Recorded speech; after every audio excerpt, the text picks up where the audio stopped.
기독교적 가치로 본 하나님의 형상에 대한 구약적 이해. 기독교적인 관점에서 인간을 이해한다면 하나님께서 창조하신 피조물의 관계에서 이해되어야 한다. 이것은 곧 인간은 하나님의 형상으로 창조된 피조물이라는 명제로 귀결된다. 따라서 우리는 몇 가지 진리를 추론해 낼 수 있다. 첫째, 인간을 하나님께서 창조했다는 것이다. 이것은 인간의 기원을 분명히 제시해준다. 둘째, 인간은 하나님의 피조물이다. 이것은 인간의 제한성과 책임성을 강조한다. 이는 인간이 동물과 다르다는 사실을 구별해주는 것이다. 따라서 기독교적인 인간이해는 인간을 하나님과 관계된 인간으로 출발한다는 것이다. 셋째, 인간은 하나님의 형상으로 지어졌다는 것이다. 이런 개념들은 인간과 동물들과 구별되는 특징을 가지고 있다는 것이다. 이는 인간의 구조, 인간의 지위와 인간의 존엄성 등이 동물과 구별되는 특징들이라 할 수 있을 것이다. 첫째, 구약에 나타난 하나님의 형상이다. 창세기에서는 하나님의 형상대로 창조되었음을 서술하고 있다. 인간이 하나님의 피조물이라는 사실에서 인간의 하나님에 대한 종속성을 보여주고 있다. 특히 하나님의 형상으로 지음받았다는 사실은 하나님께서 인간에게 부여하여 주신 의미를 이해하여야 한다. 이런 사실은 창 126의 우리의 형상을 따라 우리의 모양대로라는 구절에서 보여진다. 이 구절은 인간의 하나님과 구체적인 유사성을 언급하고 있으나 원래 기자의 의도는 하나님과의 관련성 속에 있는 인간의 인격이라는 추상적인 개념은 전달하려고 하는데 있음을 간과할 수 없다. 인간의 존재와 본질의 구성은 창 26을 나타나 놨는데 성경은 하나님께서 인간을 흙으로 빚어 만드시고 그의 코에다 생기를 불어넣어 생명이 되게 하셨다는 것이다. 인간은 흙에서 생긴 물질적인 육체와 하나님에게서 직접 나온 생명의 원리인 영으로 되어 있다. 그러나 인간이 정신 혹은 영혼을 가지고 있다기보다 인간이 곧 영혼이라는 뜻이다. 영혼은 인간의 구체적인 생명을 나타내며 정신은 정신생활과 의지활동의 기관으로 나타나고 있다. 영혼이 개인의 생명을 의미하며 정신은 하나님에게서 나온 초개인적인 생명을 뜻하기도 한다. 그리고 정열과 감정 및 인식과 정신활동의 자리로서 마음이 있다. 이것은 인간의 내면을 표시하고 윤리적 종교적 자세와 관계된다. 인간은 마음에서 인격적 결단을 내린다. 그러나 이와는 구별되나 대립적이지 않은 몸이 있다. 이 몸은 육신 즉 먼지인 야파르와 생기인 니쇠마흐로 구성되어 있다. 는 사실은 인간을 전인격적으로 보아야 한다는 사실을 입증하는 것이다. 하나님의 형상은 창 1267절에서 하나님이 가라사대 우리의 형상을 따라 만들고 우리의 모양대로 우리가 사람을 만들고 그로 바다의 고기와 공중의 새와 육축과 온 땅과 땅에 기는 모든 것을 다스리게 하자 하시고 하나님이 자기 형상 곧 하나님의 형상대로 사람을 창조하시되 남자와 여자를 창조하시고 위의 성경 말씀에서 살필 수 있는 것은 이전의 동식물의 창조에서는 비인칭적인 문구로 있으라라는 명칭을 사용하고 있는데 반하여 본 구절에서는 우리가 라는 독특한 인격적인 표현을 하고 있다.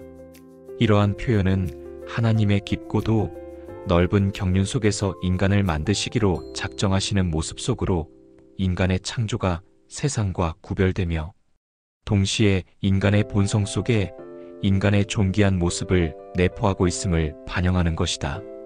먼저 하나님의 형상에 대한 성경 구절들은 창 126절과 513절, 917절의 내용을 포함하고 있으며 시적인 내용으로는 시편 8편을 첨가할 수 있을 것이다.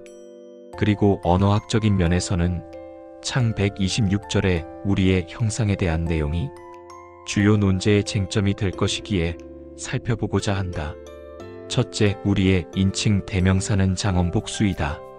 그러나 히브리어에서는 장언복수로 사용한 용례를 살필 수가 없다는 것이다. 또한 우리의 개념에는 모든 신적인 존재들인 천사들까지도 포함하고 있다는 것으로 천사들의 천상회합의 개념으로 이해하고 있다. 그러나 성경에서 사람과 천사의 특이성이 다른 존재로 구별될 수 없음을 밝히고 있으며, 따라서 인간의 창조에 천사의 참여를 허용하고 있지 않음을 알아야 한다. 결국 천사들의 천상회합은 비성경적인 합동창조론을 말하는 것이기에 하나님의 단독적인 인간 창조의 사역에 흠집을 내는 것이다. 히브리 대학의 카스토 교수는 자기 권고의 복수적인 표현이라고 하였으나 이런 유형은 말씀하시는 하나님일 때만 사용되었다.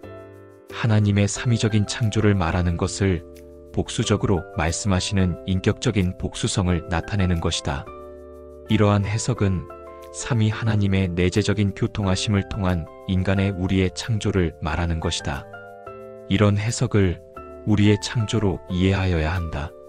둘째, 형상과 모양의 개념을 살펴보면 형상이라는 단어는 체렘이고 모양이라는 단어는 데무트라는 단어를 사용하고 있다. 형상이란 단어는 체렘의 인칭 대명사 전미 히브리어의 누가 전미된 형태를 취하고 있다. 체렘은 차람에서 온 것으로 새긴 형태에 주로 사용되었다. 이것은 어떤 동물이나 사람의 새겨진 모습을 묘사하는데 사용될 수 있다. 즉, 우리는 복수이지만 형상이나 모양은 단수로 표현되고 있다는 것이다. 이런 의미에서 살펴보면 모양과 형상이 쉽게 구분이 될지는 몰라도 언어학적으로 살펴볼 때에 예리한 구별을 하기는 쉽지 않다. 결과적으로 이런 양자의 해석은 내면적 유사성으로 보아야 할 것이다. 이런 용어상의 의미는 먼저 새로운 인간에 대한 영적이고 인격적인 유사성을 나타내는 것이며 사역상의 유사성으로 말할 수 있다. 이런 의미를 살펴본다면 하나님의 형상과 모양의 문제는 본질적인 차이가 없음을 알아야 한다. 창백 26절에는 모양과 형상이란 용어가 둘 다 사용되고 있으나 27절에는 단지 형상이라는 단어가 사용되었다.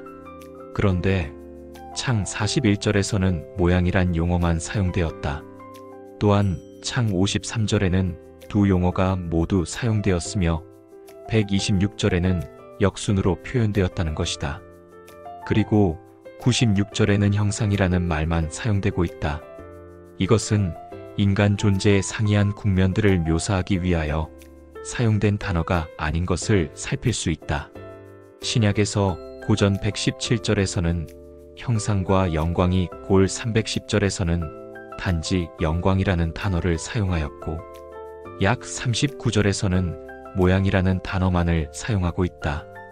이런 용례들을 살펴봄으로 인해 우리는 두 단어가 상호 보완적으로 사용되고 있음을 알 수 있다.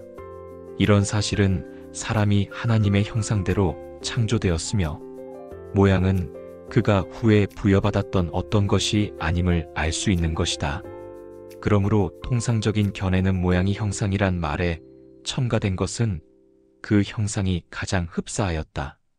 이것은 완전한 형상을 가지고 있을 뿐만 아니라 형상 그 자체를 의미하는 것으로 보아야 한다.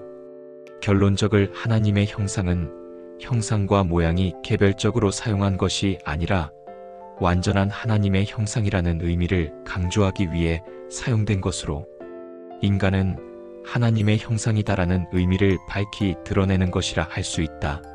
하나님의 형상은 인격을 의미하는 것으로 인격을 말함에 있어서 우리는 철학자들이 말하는 자율적이고 자치적인 인격과는 엄밀하게 구별되어야 하며 하나님의 형상에 있어서의 인격의 의미는 하나님으로부터 부여받은 의미를 말함에서 그 중요성이 있다 하겠다. 또한 18편에서 말하고 있는 하나님의 형상은 그의 문화적인 임무를 수행하도록 인간에게 부여한 존엄성과 권위와 외적인 고귀함을 선물로 부여하여 줌을 의미한다 것이다. 그러므로 우리가 하나님의 형상을 이해함에 있어서 어떤 부분적으로 이해하기보다는 전체적이며 포괄적인 인간으로서 하나님의 형상을 이해하여야 한다는 것은 매우 중요한 것이다. 이런 맥락에서 우리는 하나님의 형상을 전인적인 인격성으로 이해해야 한다. 뿐만 아니라 전인적인 것에서 하나님께서 부여하여 주신 상대적인 영역 주권으로 확대를 말하고 있음을 감지하여야 한다. 그런 반면 로마 카톨릭의 인간 이해를 이원론적으로 이해하고 있음을 살펴볼 수 있다. 이들은 자연주의적인 색채를 강하게 내포하고 있는데 대체로 중세의 스콜라 철학의 영향을 강하게 받고 있다. 이들은 하나님의 형상을 자연적인 것과 초자연적인 것으로 이해하였다. 곧 인간의 타락으로 인해 초자연적인 것은 파괴되었고 자연적인 것은 파괴되지 않았다는 것을 말하고 있다.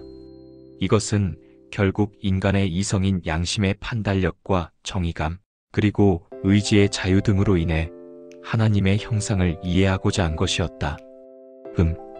인천 송도역 배짜마에서 이종하였습니다.